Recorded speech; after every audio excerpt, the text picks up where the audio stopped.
The sound system had been sold to a local museum. And the gallery T-walls, broken down by a demolition company into nothing more than wood pieces, were shipped out. Just the faint outlines remained of a stage area that had showcased monthly jazz performances, and that was jostled so hard once by an a cappella group, it had to be reshimmed. By Thursday, July 23, most of what had been in the Tarzana warehouse unit on Oxnard Street had been spirited away. The physical home of the San Fernando Valley Arts and Cultural Center, a hub for local artists, was no more, a casualty of the novel coronavirus pandemic.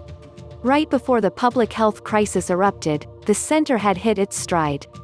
5 years after the center opened its doors, its schedule was booked solid with monthly art shows, events and workshops that included lessons on hand weaving, figure drawing classes and lectures on the history on pastels. The gallery had put on more than 100 exhibitions, and was set to show more art over the rest of the year. All of that came to a halt March 15, when the stay-at-home orders came down. Artist Quay Lin Lum recalls dashing into the Arts Center's lobby soon after to take down the pieces she had just hung for her one-person show. The exhibition of collage pieces, called Small Long Dramas, was later moved online to the Arts Center's website. "We had to evacuate, really close down, because no one could go in there anymore," Lum said. Most of the artists who made up the community were older than 60, making them most susceptible to the virus and keenest to shelter in place, she said.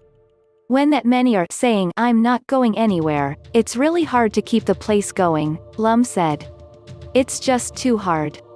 Lum, who is just shy of 70, always had creative talent.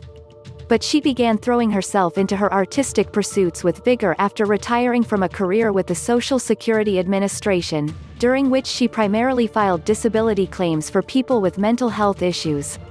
Now, months later, after the center's board of directors made the decision to give up the warehouse space for good, Lum said she was still in shock that, just like that, this haven and gallery space for Valley artists was gone. There are not many places in the San Fernando Valley that give a spotlight to amateur and semi-professional artists, many of them retired from more straight-laced, non-artistic careers. Its space, and people, also made room for any angles their inspiration might send them off on.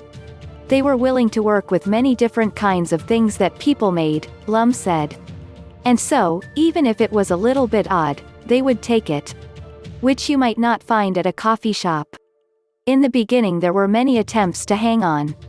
But it was the center's vice president, Kenneth Ronnie, who finally said it was time to pull the plug. The rest of the board agreed.